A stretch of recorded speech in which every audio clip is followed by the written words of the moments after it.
Intentó hundir el caso y terminó hundiéndose ella. Aquí está la paradoja que nadie esperaba. Una congresista usó la ley para probar que Trump no podía ser condenado y en directo terminó explicando exactamente cómo sí podría hacerlo. Y esto no es un drama político lejano. Esto te importa a ti porque define algo muy simple y muy peligroso. Si decir algo falso a propósito tiene consecuencias reales o no. Todo ocurrió en una audiencia pública, con cámaras encendidas y el reloj corriendo. Ella tenía 5 minutos. Citó normas del Departamento de Justicia, habló de intención criminal, repitió una idea clave. Equivocarse no es delito. Tener una opinión no es delito. Si eso era cierto, el caso debía caerse ahí mismo. Y por unos segundos pareció que lo estaba logrando. Jack Smith no discutió, no se defendió. Asintió, confirmó cada requisito legal que ella mencionó y luego añadió una sola cosa que lo cambió todo, que el gobierno tenía pruebas de que las declaraciones eran falsas y que se dijeron sabiendo que eran falsas. Ahí la sala se quedó en silencio. Porque si eso se sostiene, ya no estamos hablando de opiniones, estamos hablando de intención. Y justo cuando ella intentó escapar de ese punto, cometió el error que no tenía vuelta atrás. No fue un intercambio aislado, fue una escena más dentro de un patrón que se viene repitiendo desde hace años. Intentos públicos de reducir todo a opiniones, errores o confusión, cuando el núcleo real es mucho más específico y mucho más peligroso. El evento central fue una audiencia del Congreso en la que Jack Smith, fiscal especial, respondió bajo juramento a preguntas sobre la acusación federal contra Donald Trump. La congresista centró casi todo su tiempo en una sola idea, que las leyes usadas por el Departamento de Justicia exigen intención criminal y que sin pruebas directas de esa intención, ningún caso debería existir. Hasta ahí todo parecía técnico, legal, incluso razonable. Pero aquí está el giro. Mientras ella hablaba de lo que la ley exige en abstracto, Smith hablaba de lo que su investigación encontró en concreto, no teorías, no interpretaciones políticas, testimonios, declaraciones, conductas específicas. Y lo hizo sin entrar en el 100% de los detalles, dejando parte del cuadro deliberadamente incompleto. Eso es clave, porque cuando un fiscal no lo dice todo en ese momento, no es debilidad. Es señal de que hay capas que todavía no se han desplegado en público. La pregunta real no era si la ley exige intención. Todos estuvieron de acuerdo en eso. La pregunta era otra, mucho más incómoda. Si alguien recibe información contradictoria, pero elige creer solo lo que le permite mantenerse en el poder, ¿eso sigue siendo un error honesto? Y ahí es donde esta historia deja de ser solo sobre Trump y se convierte en una prueba de cómo se redefine la responsabilidad frente a las cámaras.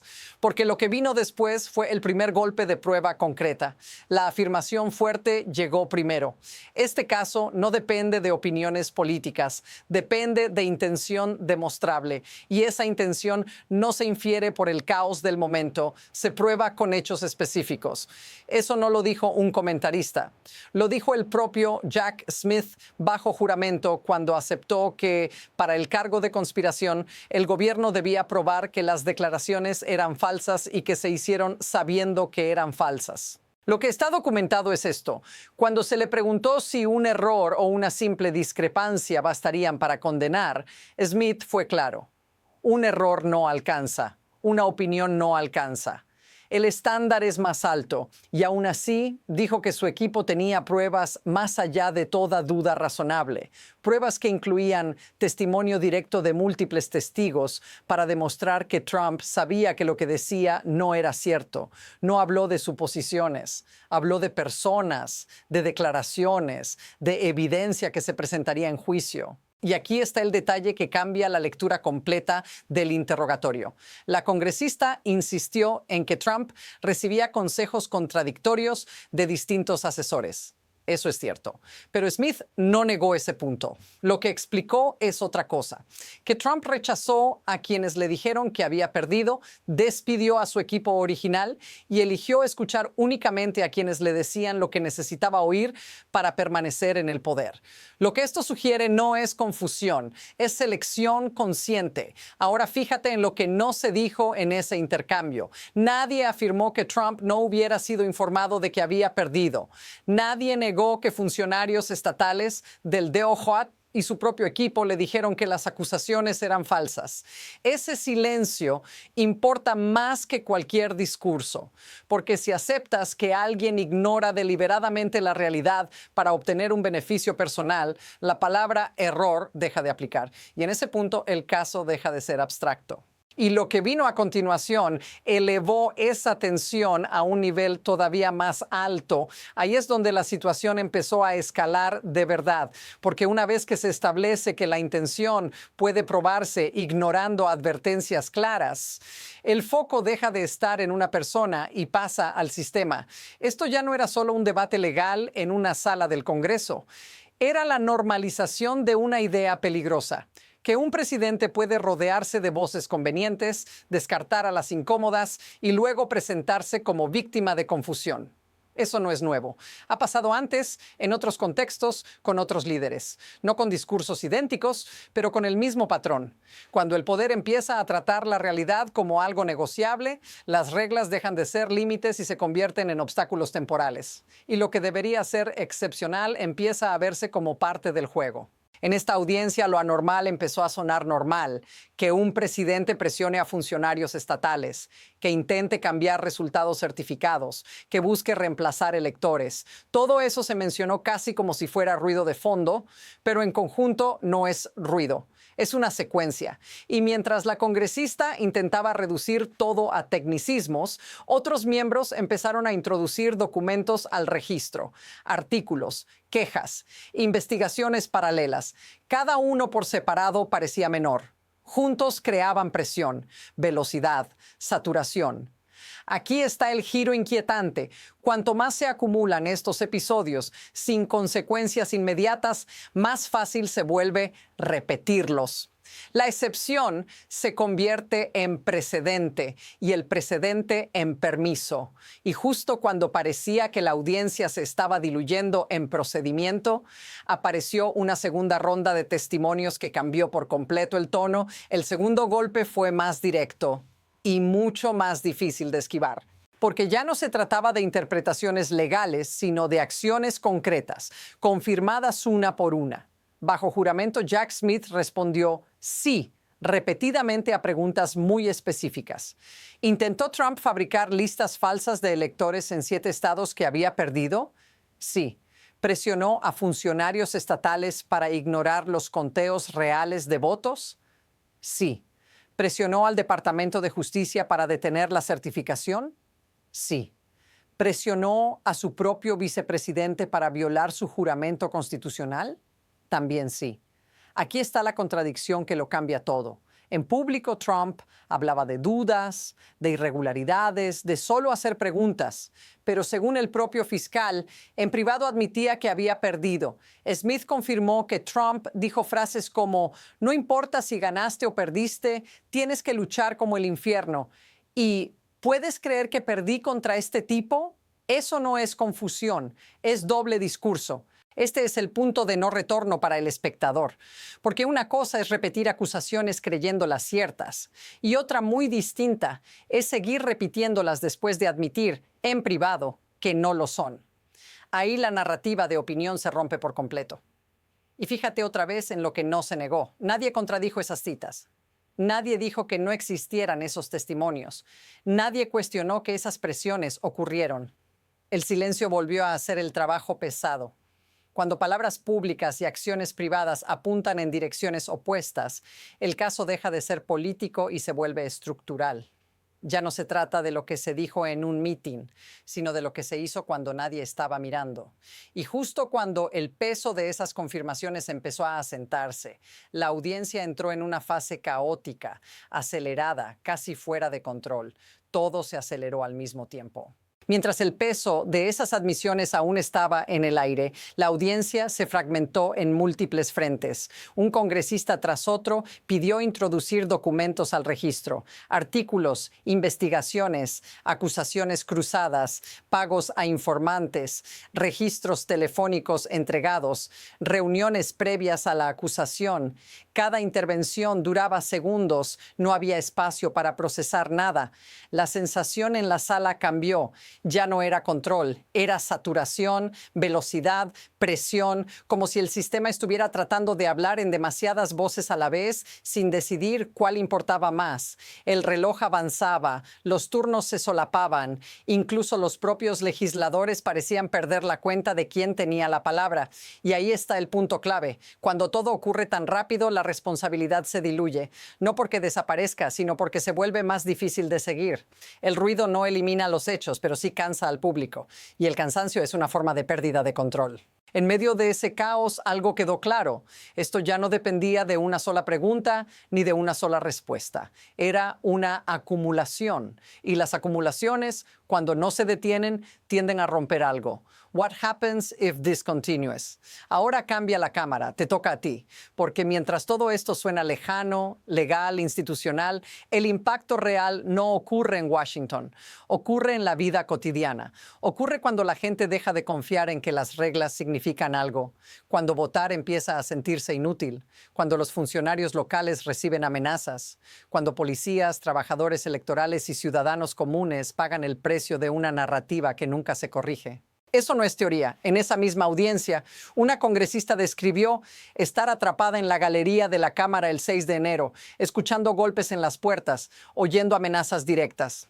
Agentes de policía estaban sentados en la sala, algunos de ellos heridos ese día. No estaban ahí como símbolos, estaban ahí como consecuencias. Y aquí es donde te afecta directamente, porque no necesitas estar de acuerdo con nadie para sentir esto. Basta con vivir en una sociedad donde si alguien con suficiente poder pierde, puede simplemente negar la realidad y empujar el caos hacia abajo. Siempre son otros los que reciben el golpe primero. Cuando las palabras dejan de tener costo, los costos pasan a las personas, a las que hacen fila para votar, a las que cuentan los votos, a las que cumplen la ley esperando que otros también lo hagan.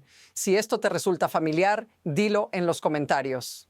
Y lo inquietante es que nada de esto ocurre por accidente. Hay un mecanismo detrás. Y entenderlo es más importante que indignarse. El mecanismo es frío y funciona incluso cuando nadie lo admite en voz alta.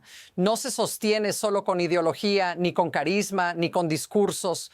Se sostiene con incentivos, con espectáculo, con miedo. Cuando una figura poderosa lanza una afirmación falsa, no necesita que todos la crean. Solo necesita que suficientes personas duden de la verdad. Esa duda es el apalancamiento. Mira cómo opera. Las acusaciones generan atención. La atención genera presión. La presión obliga a las instituciones a reaccionar y cada reacción, incluso una legítima, puede presentarse como prueba de persecución. Es un ciclo que se retroalimenta. Cuanto más se investiga, más se grita que el sistema está amañado. Cuanto más ruido hay, más difícil se vuelve distinguir hechos de narrativa. Jack Smith lo dijo de forma casi incómodamente calmada. Si las personas más poderosas no son sometidas a las mismas reglas, el mensaje que se envía es devastador. No porque cambie la ley escrita, sino porque cambia la ley que la gente cree que existe. Y cuando esa creencia se rompe, el sistema sigue en pie, pero hueco. Aquí está el insight que rara vez se dice en las noticias diarias. Los sistemas no colapsan cuando fallan de golpe. Colapsan cuando funcionan más o menos, cuando parecen resistir, pero empiezan a aceptar excepciones. Cada excepción crea la siguiente. Cada justificación se convierte en plantilla. No hace falta un golpe final. Basta con acostumbrarse. Y ahora, con ese mecanismo en marcha, la pregunta ya no es qué pasó, es qué viene después. Desde aquí, el camino se bifurca. No en teoría, en tiempo real. En un escenario, el sistema aguanta, los casos avanzan, los tribunales hacen su trabajo lentamente, con fricción, con errores, pero con consecuencias. No porque todos estén de acuerdo, sino porque las pruebas obligan a decidir. En ese camino, el mensaje es incómodo pero claro. Perder una elección no te da permiso para reescribirla después. En el otro escenario, el ruido gana. Los procesos se alargan, las dudas se normalizan. Cada paso legal se convierte en munición política. No hay una absolución clara ni una condena inmediata, solo desgaste. Y en ese desgaste, la próxima elección se libra en un terreno distinto, donde la verdad ya no es el punto de partida, sino una variable más. Ninguno de estos caminos está cerrado. Ambos están avanzando al mismo tiempo. Y lo inquietante es esto. No hace falta elegir uno explícitamente. Basta con dejar que la inercia decida. Basta con no detener nada. Porque mientras discutimos qué significa todo esto, otros ya están tomando nota, observando qué funcionó, qué no tuvo costo, qué límites se pueden empujar un poco más la próxima vez. La siguiente jugada no va a anunciarse, ya se está formando. Aquí está la idea que conecta todo. No se trata de una audiencia, ni de una congresista, ni siquiera de Donald Trump. Se trata de una prueba silenciosa que se repite cada vez que el poder choca con un límite, si ese límite es real o solo decorativo. Todo lo que viste en esa sala fue una versión comprimida de esa prueba. Una persona intentó usar la ley como escudo. Otra la usó como instrumento. Y en medio quedó algo más grande. La pregunta de si decir algo falso, sabiendo que es falso, sigue teniendo consecuencias cuando lo dice alguien lo suficientemente poderoso. Esta historia no termina con un veredicto aislado.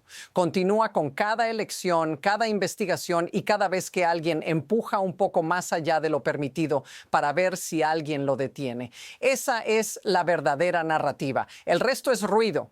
Y si quieres entender cómo se construyen estos momentos antes de que exploten, cómo se repiten los patrones y cómo se disfraza la intención de confusión, suscríbete y sigue este análisis. Porque la próxima vez las señales van a ser más sutiles y el costo más alto.